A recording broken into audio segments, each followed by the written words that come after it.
Саламатсыздарбы? Бардығыңыздарды бүгінгі чоң майрамыбыз менен құттықтайм. Мен өзгөчө разы болуп атканым бүгүнкү биздин иш-чарага Акылбек Үсөнбековичтин өзүнүн келгени, урматтуу шейх Абдулатиф Абдуавастын келгени, Мухаммед Абдел Каримдин келгени, биздин досубуз Недалдын келгени, Сапардын, Рахматулланын о жерде катышып аткандарына мен ыраазычылыкты билдирем. Бул иш-чараны биз февраль 2019 жылы баштаганбыз. Ал кезде биздин бул 4 кишинин башынан чыккан идея эле. Менин, Эрнест Мыктыбек уулунун, Асипа Мусаевнанын, анан Шүкүрбек Кучкачевдин биздин идеябыз эле. Биз спонсорлорду издедик. Biz yer izledik. Fevral 2019 жылы Сокулук айыл өкмөтүндө, Сокулук райондук администрацияда бүт айыл өкмөттөрүнүн жетекчилерин, айыл кеңешинин жетекчилерин, райондук уюмдардын жетекчилерин чакырып, мен ошолго тамашалап айтканмын. Эй балдар, биз Сокулукта СССР курган атабыз, сагындыңарбы? Сокулук социалдык эмгек реабилитациялоо борборун куралы деп атабыз. Инвестор таптык, жер тилкесин таптык, бирок жер тилкесин алганга акчабыз жок болуп атат.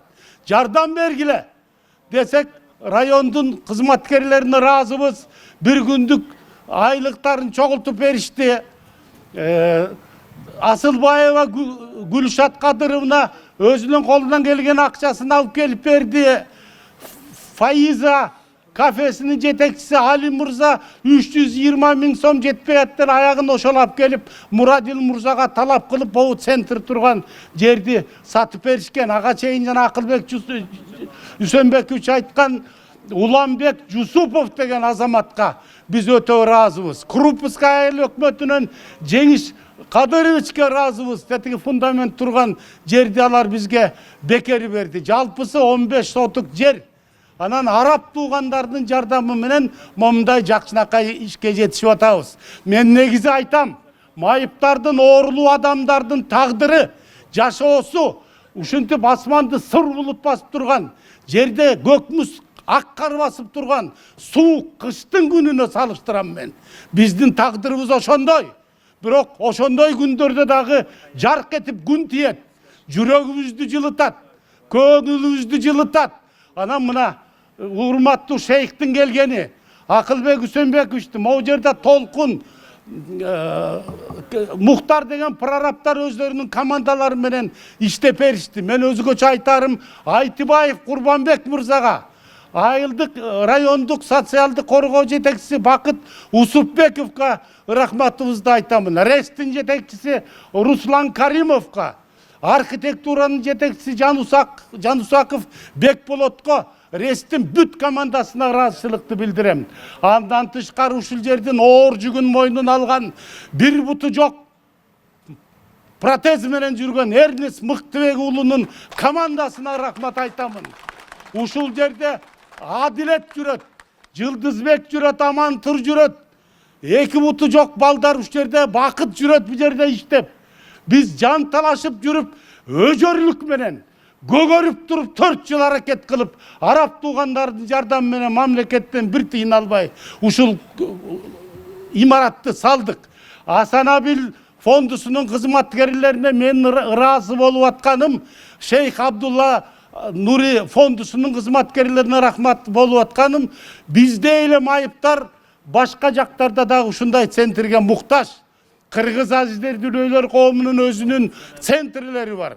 Алардыкы буту жок, колу жок, бир өпкөсү жок, бир бөйрөгү жок, адамдардын центри жок. Ошон үчүн ушуну эгерде ушул корпусту жакшылап кабыл алып, иштетип алсак, ушундай эле корпусту шейхтин кызматкерлери убадаларын беришкен мага 19-жылы, андан кийинки жылдарда дагы ушундай центрлер Нарында, Таласта, Баткенде, Караколдо, Жалалабадта, Ошто салынат деп үмүт кылып атабыз. Кудай бизди финансировать эткен Шейх Абдулла Нури фондусунун кызматкерлерге Кудай ден соолук берсин, бакты таалай берсин. Ушул коомдорду, ушул центрлерди иштетип турганга Акылбек Үсөнбекович башкарган Кыргыз өкмөтү, Садыр Нуркожоевич Жапаров башкарган президентибиз содержаниясына финансирование маселесин чечип берет деп мен чын дилимден ишенемин. Майрамыңар кут болсун. Бардыгыңарга мен ыраазымын. Келген меймандар, анан бул жерде мен айтып коеюн, Акылбек Үсөнбекович.